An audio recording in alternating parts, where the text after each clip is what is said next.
All right, here's an awesome play from Jacob Robinson. He's back in zone coverage.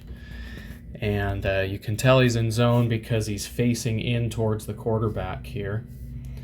And he just makes a great break on the ball, gets his hand in there. He's just got such quick feet. That's one of the things that makes him such a special player, is just his quick feet. This play is on the first possession from Sam Houston's offense. And then we're going to see this next play is Tyler Batty's sack. So we have an errant snap of the ball, and we have Tyler Batty coming over here and just makes a diving leap, catches the quarterback by his shoelaces, makes a great play. Tyler Batty had a number of really nice pass rushing snaps this game. And there were a few of them where he just got there a little bit too late. There was one of them, I think, on the last drive that we'll see a little bit later, where he was basically thrown to the ground by the offensive lineman. It was a bad no call on a hold. But he had a pretty good game. This is the punt. I hear a lot of people complaining about Hobbs Nyberg. And I'll be honest, I watch him, and he's not the most athletic guy in the world. But from what I understand, the numbers with his punt returns, he actually has one of the better averages of the punt returners that BYU has had recently, is in terms of average yards per punt return. He's a pretty decent punt returner. He's secure with the ball. Would you like to see a guy back there who's a little bit more electric? Yeah, sure, it'd be nice, but this seems like a really simple return here, and I think it ended up being something like a 11-yard return or something like that, which is pretty darn good for a punt return. He didn't. This was his best return of the night. I'm not saying that he's an absolute game changer back there, but I think maybe we're just a little bit too hard on him. Here's a play that is worth taking a look at. You see Marion comes in motion. They throw him a little swing pass. Up at the top here, you see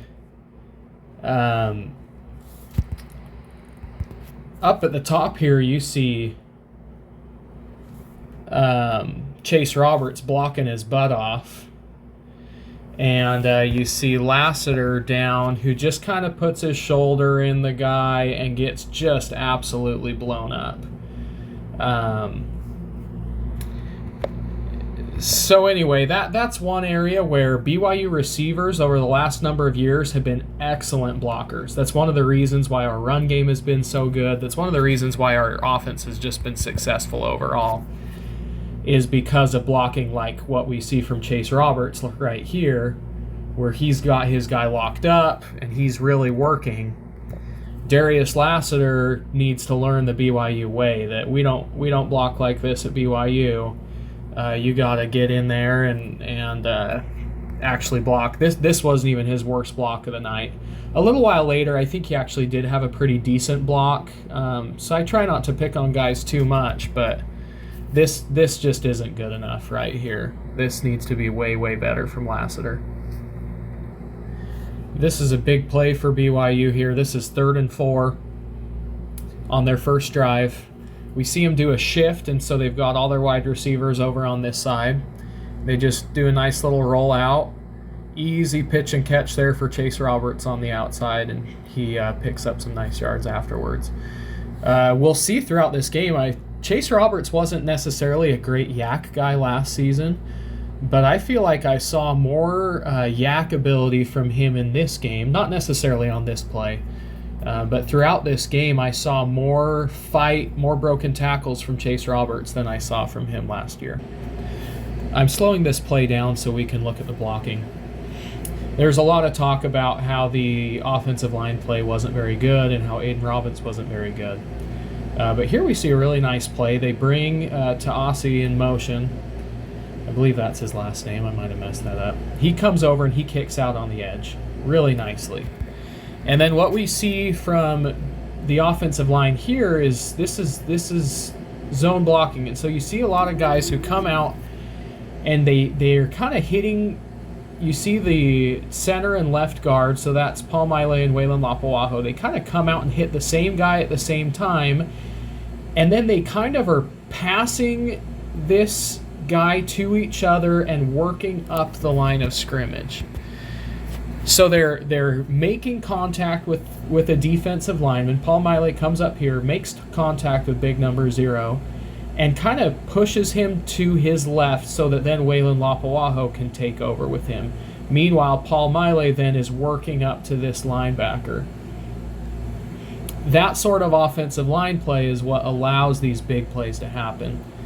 On the first drive, maybe I should have made a video on it, but there was a play where that sort of action didn't happen. Paul Maile got caught up. He wasn't able to get to the second level, and so it ended up being like a 3-yard gain, or 3 or 4 yard gain. It wasn't bad, but he couldn't move up to the second level and turn it into a 10 to 15 yard gain like this one was.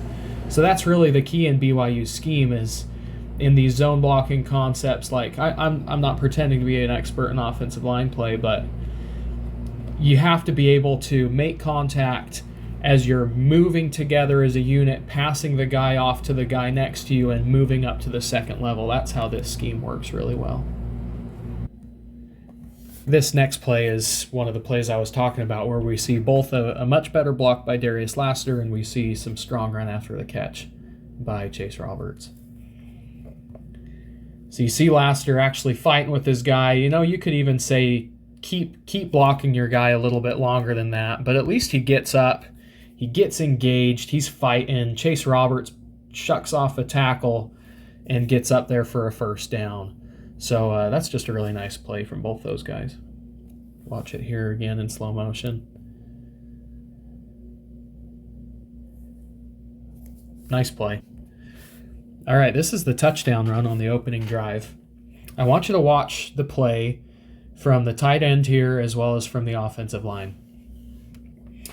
And notice how similar this play looks to a play that I just barely highlighted a number of plays ago. So the tight end is going to come across the line of scrimmage, and he's going to act like he's kicking out like he did before. But he is not actually going to kick out.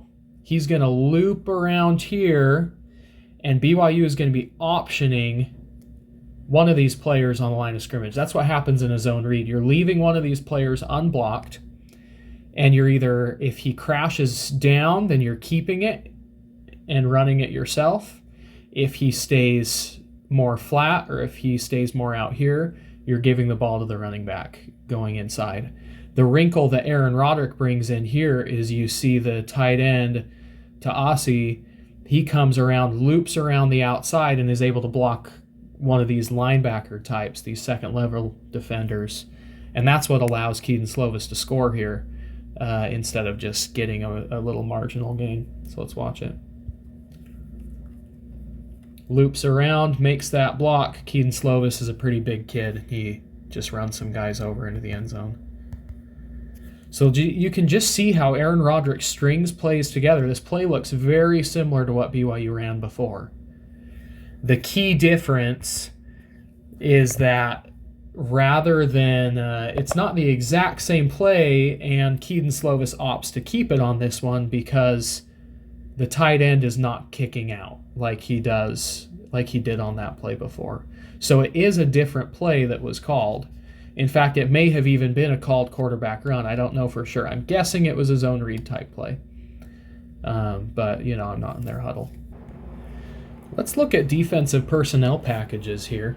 This is something that if you watched my videos breaking down Weber State's offense or defense from last year, I was very interested to see what BYU would do this year.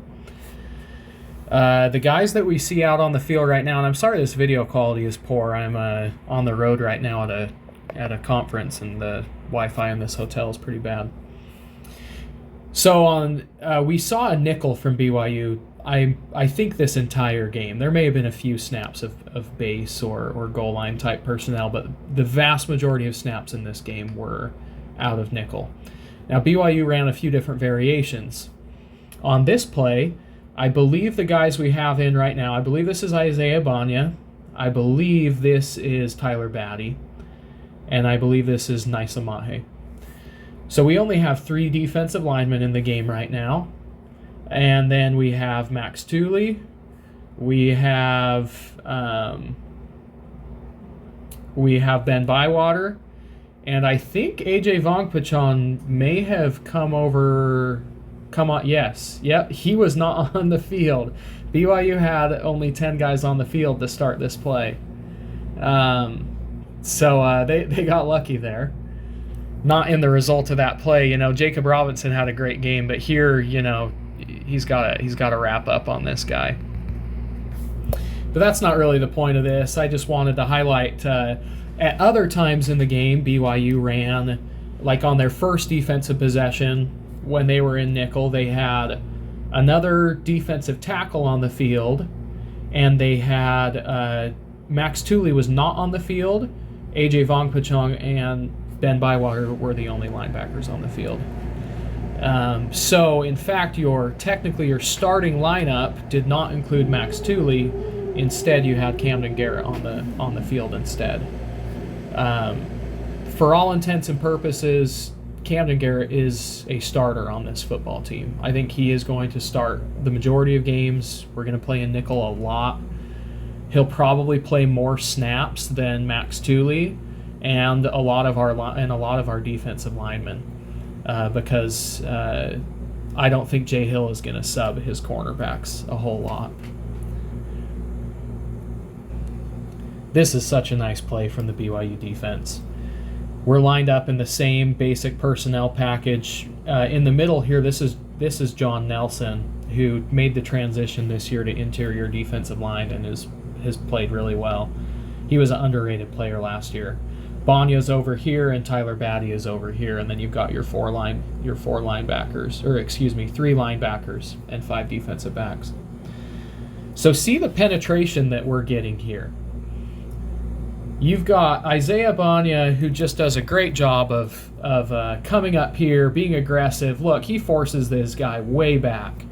That allows Ben Bywater to pursue from the backside and make a great play. It looks like my Wi-Fi is gone. Give me a moment to figure this out. All right, I got my internet back. So you see Ben Bywater right here. I think he is coming on a blitz here. I think along with this strong safety right here. And so we just see him shoot inside and make such a nice tackle. Ben Bywater's been a really good player for us for a while now. Video quality is horrible. But I feel like Jay Hill has just unleashed him. He's playing aggressive now. He was catching ball carriers a lot in the past. And I think that now he's going to be allowed to be unleashed, and he'll be the one doing the attacking now. After a really solid first drive, just really well balanced with the run and the pass, BYU comes out for their second possession here on offense.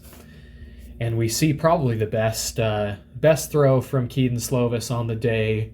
I think this was probably their longest reception. Lassiter goes up and makes just a great play on this ball. And it was just perfectly placed by Keaton Slovis too.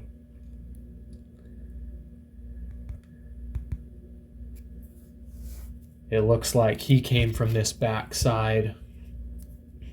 You're lined up here, and you've got, looks like Keelan Marion and Darius Lassiter with Chase Roberts on the backside. This is Mason Fakahua. And so they're just going to run out here, and Lassiter's going to come across the formation. Keaton Slovis hits him. It looks like there was probably a backside dig with Marion on the backside. And Chase Roberts ran a clear out, either a post or a go route to clear things out. Really nice play. One of the issues BYU ran into was some inaccuracies, especially deep down the field and outside the numbers, deeper outside the numbers. This is like a 10-yard out route from Keelan Marion, and it's just a little bit too high into the outside. Later in the game, they ran a few kind of timing routes, speed out type plays. I believe both of them were to Chase Roberts, and Slovis was much more accurate. I don't think they were quite as far down the field. This play, I believe, was from the opposite hash. So these are the kind of plays that used to make NFL scouts drool over Zach Wilson, where he would be on the opposite hash throwing clear over here. I mean, that's like a 40-yard ball going diagonal from the opposite hash to the sideline. And so right there, it's just a little inaccurate. Hopefully Slovis can clean up his accuracy, especially on those longer throws. We saw him overthrow receivers on go routes and things like that a lot in this game. So after that incompletion, we have what looks like a really nice play here. They set up a screen on 2nd and 10 to Deion Smith. And he looks really nice out of the backfield here. I feel like this is the role that he can really fill for BYU this year, especially now that LJ Martin is stepping up. He could be a really nice player in the screen game and the pass game. But if you watch here, Waylon Lapuaho peels back here and blocks his guy in the back. So it's one of those things where you're thinking, man, if it weren't for this penalty, the drive keeps going. At the same time, if he doesn't block this guy in the back here, the guy probably tackles probably tackles Deion Smith for a 1-yard gain, if anything.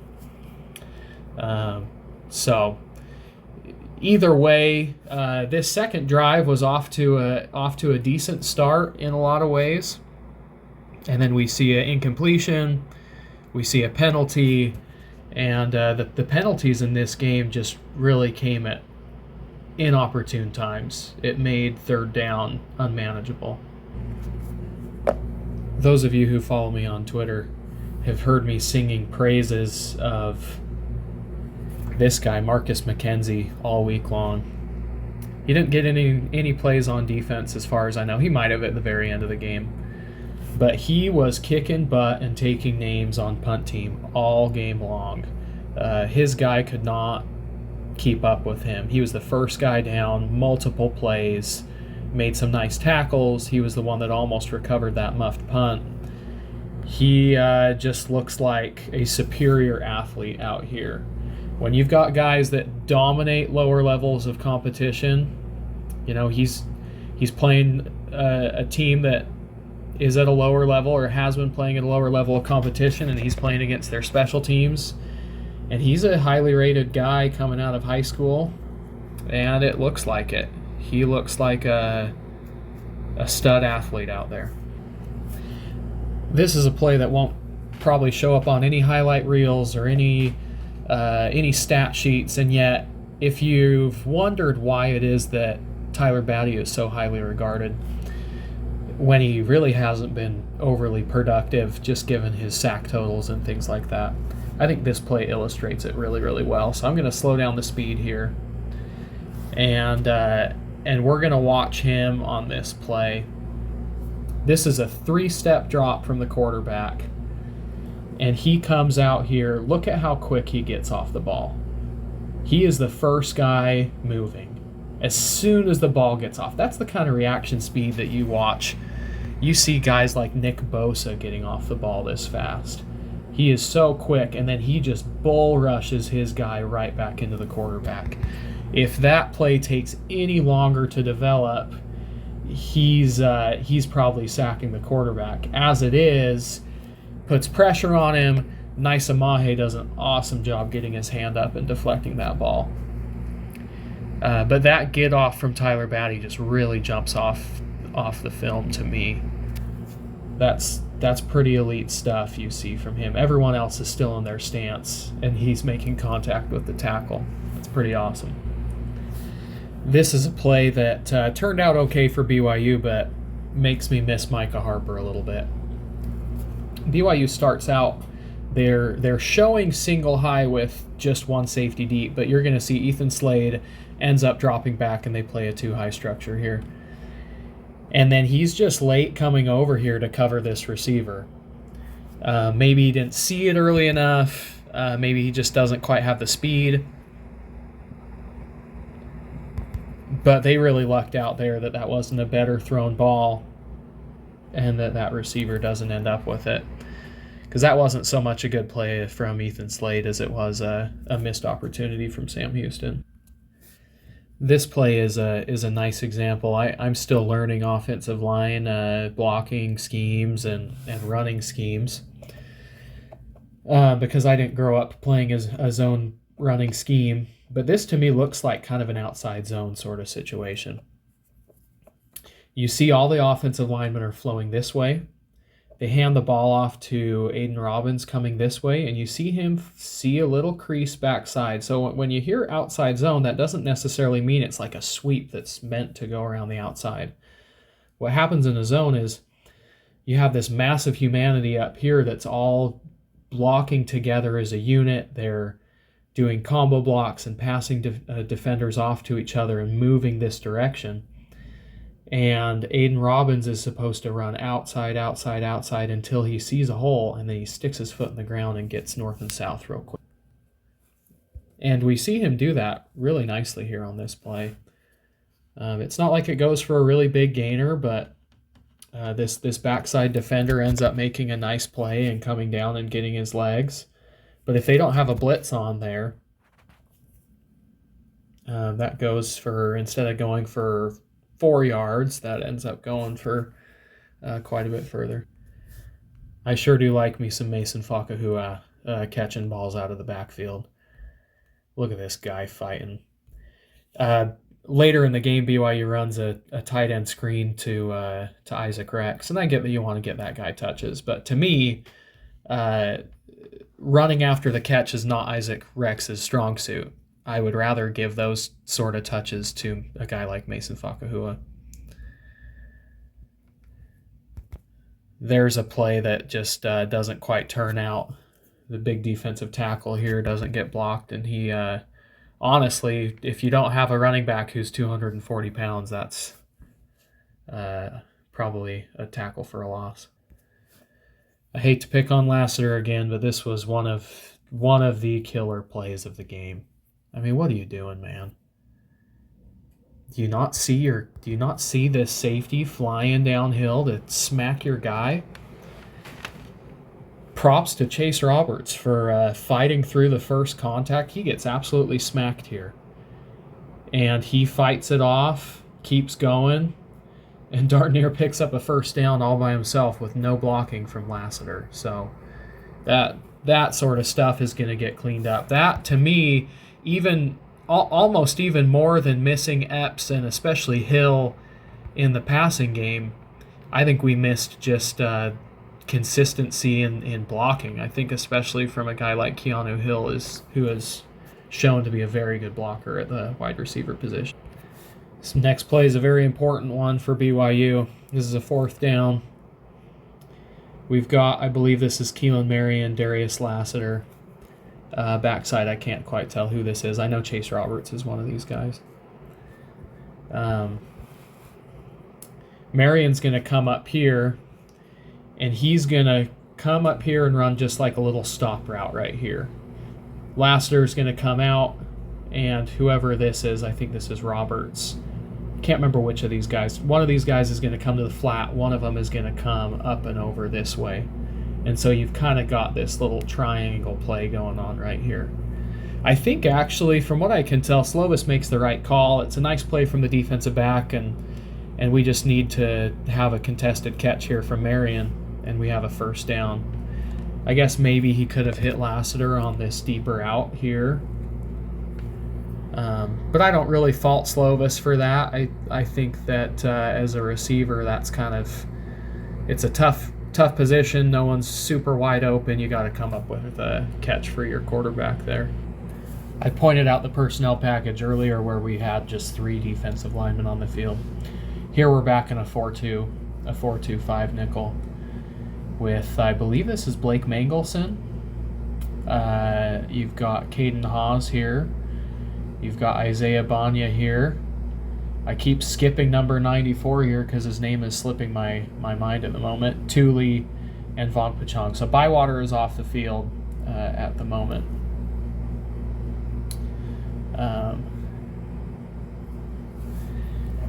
And we see just a really nice run play, or a really nice run defense. Jacob Robinson comes up, kind of seals the edge as we see our linebacker spilling over the top. And you see Blake Mangelson here, who just plays it out, doesn't give up the edge, plays to the outside. He's an unheralded guy who had a really, really nice game. I mean, look at how strong this kid is. He's just, he says no to this tight end. I will not be blocked. Just slow plays it outside. He's not the guy who gets the credit for this play. It's the linebackers. But in truth, he's the one that makes this play. If he doesn't play it like that, the linebackers probably, the running back makes it to the edge, and that's a gain. That's a great play by Blake Mangelson. He's a really nice player for BYU. This is one of the plays that I've been wanting to break down for a while now. This is a big 3rd and medium. BYU lines up with 2 tight ends, so this is 12 personnel, 1 running back, 2 tight ends, 2 wide receivers. This is the play where Keaton Slovis is going to roll out here. And it's a really nicely designed play. Deion Smith comes out here. His job is to seal the edge. Problem is that he comes out here and then he dives at the edge player's legs. If he just squares up, gets a nice piece of the guy, that's not a penalty. But there were 2 penalty flags on this play. The play that was accepted on this down was that Isaac Rex is an ineligible player on this field, or on this game, or on this play. What makes him ineligible is that you can have as many players lined up on the line of scrimmage as you want on any given play. There's no limit to how many players you can have lined up on the field. But you can only have so many guys lined up in the backfield. Sometimes you'll see that as a penalty where you have too many guys lined up in the backfield. Where you run into issues here is that if this receiver is lined up on the line of scrimmage, like he is here, then the players inside of him that are on the line of scrimmage, like Isaac Rex here, are ineligible. So Isaac Rex is ineligible to catch a pass here. Now, if this wide receiver takes a step back, so typically when a wide receiver gets up to the line, he's going to look over at this line judge, and he'll either indicate that he wants to be on the line, and he lines up on the line, and the ref can kind of tell him if he's too far forward or too far back. At least this is how this was at the high school level when I played. Or you can kind of indicate that you want to be back off the line.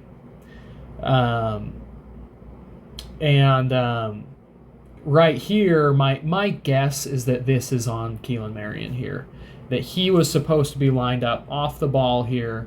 He lined up on the line of scrimmage, and that's what cost us the penalty. There's a chance that it was Isaac Rex's fault, that he's the one who's actually supposed to be lined up in a wing position, kind of like this tight end over here.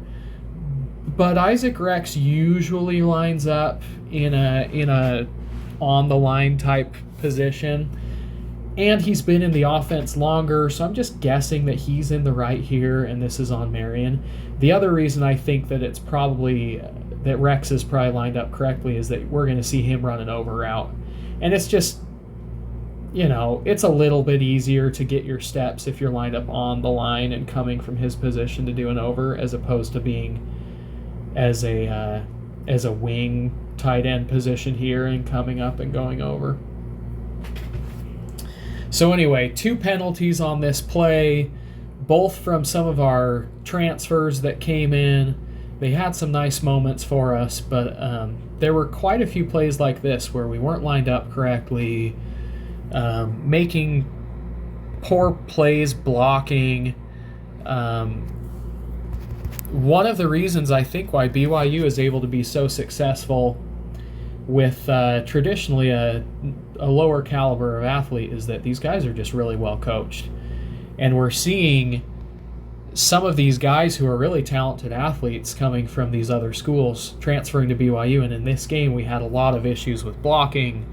with alignment, things that we typically don't see at BYU.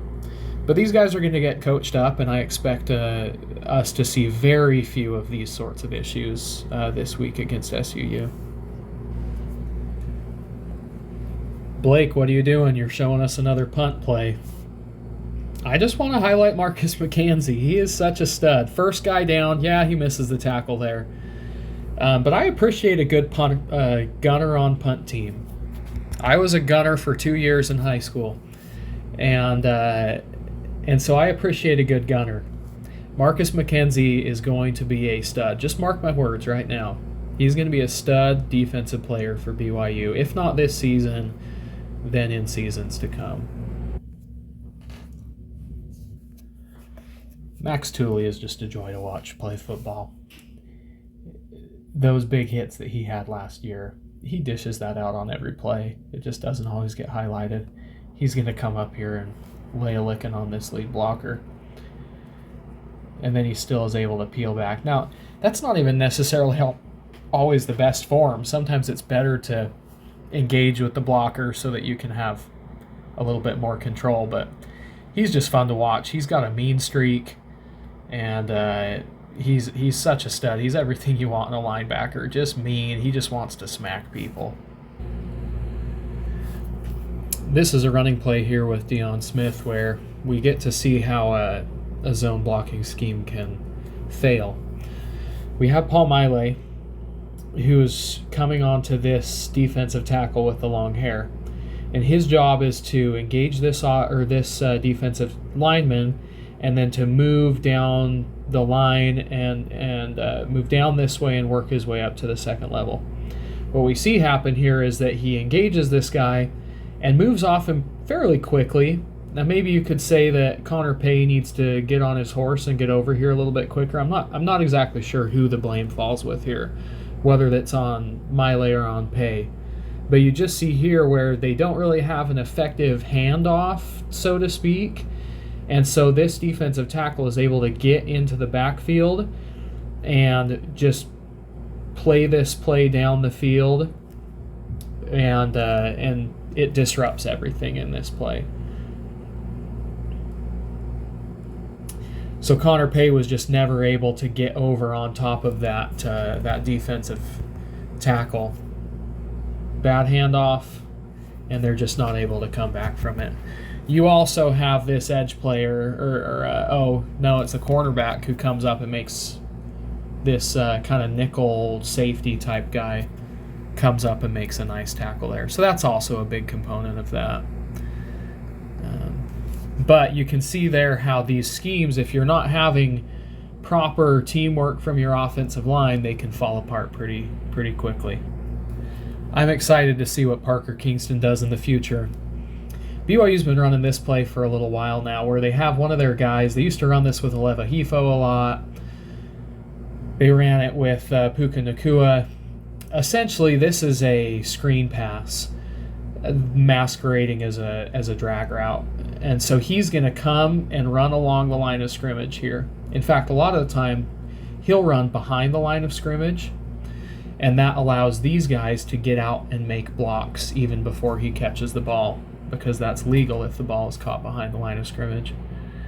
On this play, he just keeps trying to go to the outside. He's a pretty small receiver. If he would have taken the inside track, I think he might have been able to get the first down. He would have taken a big hit, but he would have given himself a chance. Hopefully that's something that, I'm sure that's probably something that they've already talked about in his wide receiver room. So we're going to watch him. Comes down the line of scrimmage. He's behind the line of scrimmage, so they're already blocking for him. And once again, do we see who gave up the crucial block? It's Lassiter again. I hate to pick on the guy, but his blocking just kind of killed us. I do think there was an opportunity for Kingston to cut it back inside here, and maybe he could have made something happen right here. But at the same time, Lassiter just not quite good enough blocking on the outside. And it's hard. It's hard to be a blocker as a wide receiver. but it's one of those effort things that leads to winning football games. This is the sort of thing that is going to keep Lassiter off the field if he can't clean this up. And this is a consistent thing like it was in this game versus Sam Houston. He's going to have a hard time seeing the field. You might see a guy like Talmadge Gunther or Hobbs Nyberg on the field instead of him if he's not blocking. You know what time it is. It's Marcus McKenzie time. Here my guy is beating his man like a drum, coming down and making a heck of a tackle on special teams. This is a really kind of clever play by Sam Houston here. I really like what they're doing here. They're going to bring this receiver number 19 out, motion, and he's going to come up the field here. This wide receiver is kind of clearing out. And then we have this running back who comes out on kind of a rail or wheel route here. It seems to me like the purpose of this play is to put Max Tooley in a bind. And so just watch as we move forward here. Max Tooley is split.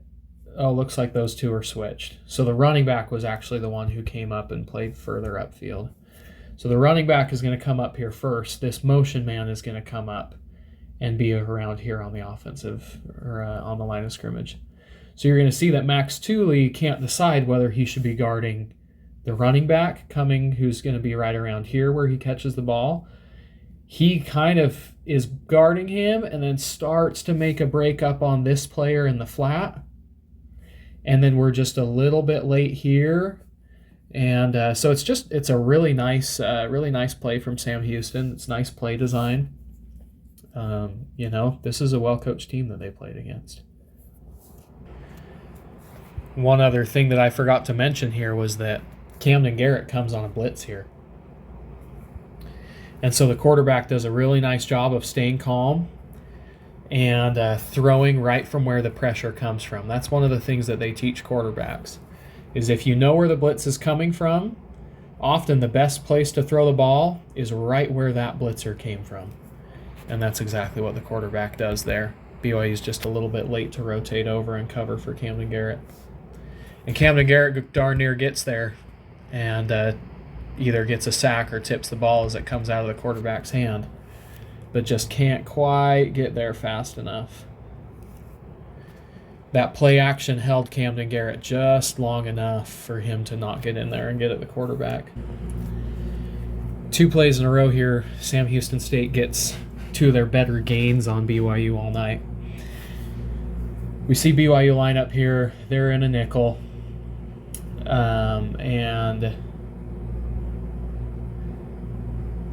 And you see, I believe this is Crew Wakely here, coming up here to react to the play action. Sorry, this is the last play. We're going to see what I think is a cover 3 sort of look from BYU, where Camden Garrett is lined up here on the line, but you're going to see him open up with his butt to the sideline face in. That typically means zone coverage. And this wide receiver is just kind of running a clear out, and they're going to bring this slot receiver over the field here and this tight end over the field here. And once again, they're just kind of putting Max Tooley in a bind where he's got 2 players to cover. And this wide receiver, it would be nice if either Camden Garrett or I believe it's Ethan Slade, who's back here playing the free safety at the time, one of these guys, it would be nice if they communicate. One of them takes this guy. The other one is able to come down and make a play on this ball. But it's just a nice play from Sam Houston. See, Max Tooley's wanting to come up and cover the tight end, number 17. And we just don't see anybody come down to guard this slot receiver on the over. So 2 of Sam Houston's best plays of the night came back to back. Here we just have Max Tooley doing Max Tooley things. He's backside here. And he just does a nice job of squeezing down on this run play and making a solid stick on this running back in the backfield. I've been so hard on Darius Lassiter during this game that I feel like I have to point out when he makes a nice play. He's out here on the outside. BYU just runs a little bubble screen. We're going to see him lock up his guy, make a really nice block. That's what we need every down from you, Darius. That's what we need from you every down. Look out. It's my guy again.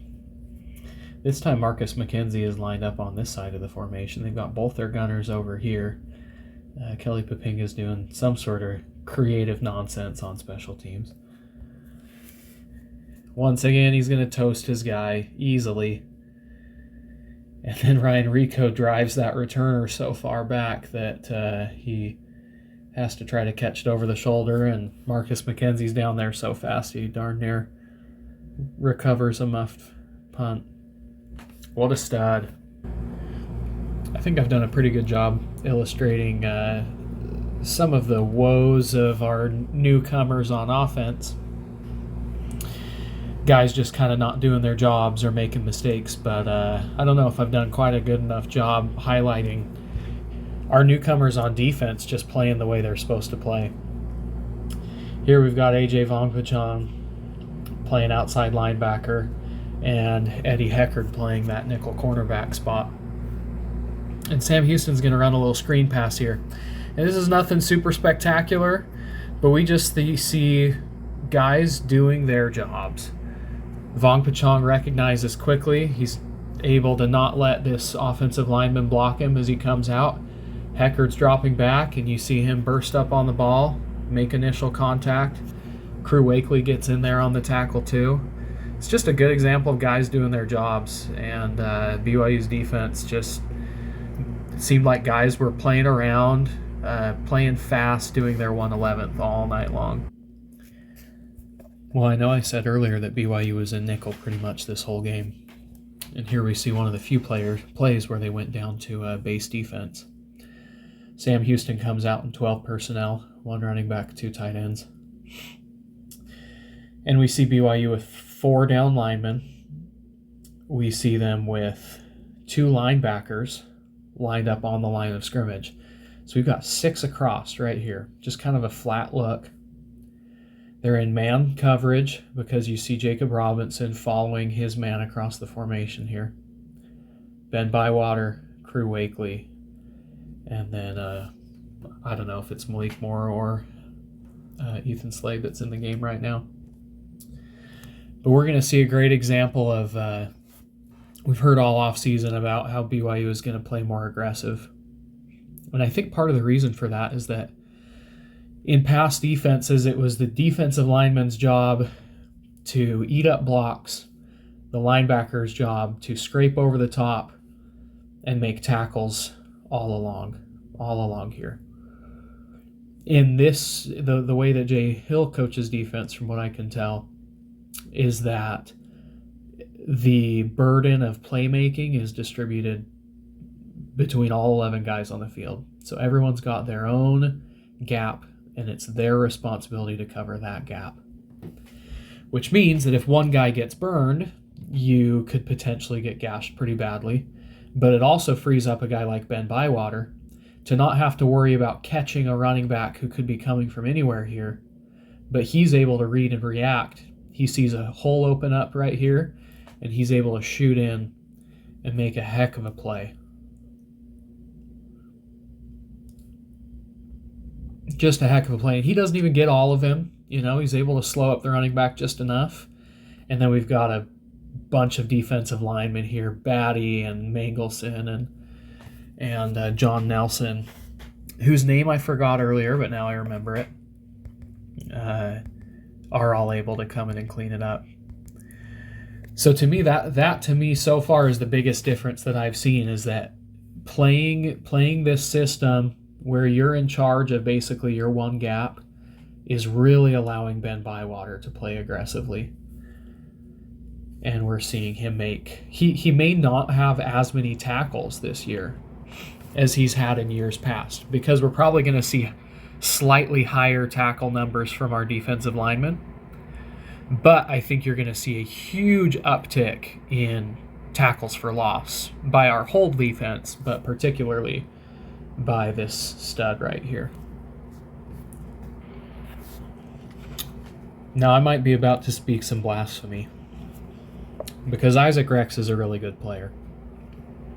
But this is a play that BYU tried a few different times, especially during the first half. And throughout Isaac Rex's career, they've ran this play quite a bit, where they line him up out wide, and he's running a fade route. Particularly, they'd like to throw it back shoulder to him. To be honest, I don't think that they've had much success running this play ever since Zach Wilson left. Even with Jaron Hall, they just didn't really have much success running this play. And I think part of it is that as good as Isaac Rex is, and he's lined up down here, I don't think he's great at getting off press. And that's not necessarily surprising, you know. He's a big, strong kid, but he's very, very tall.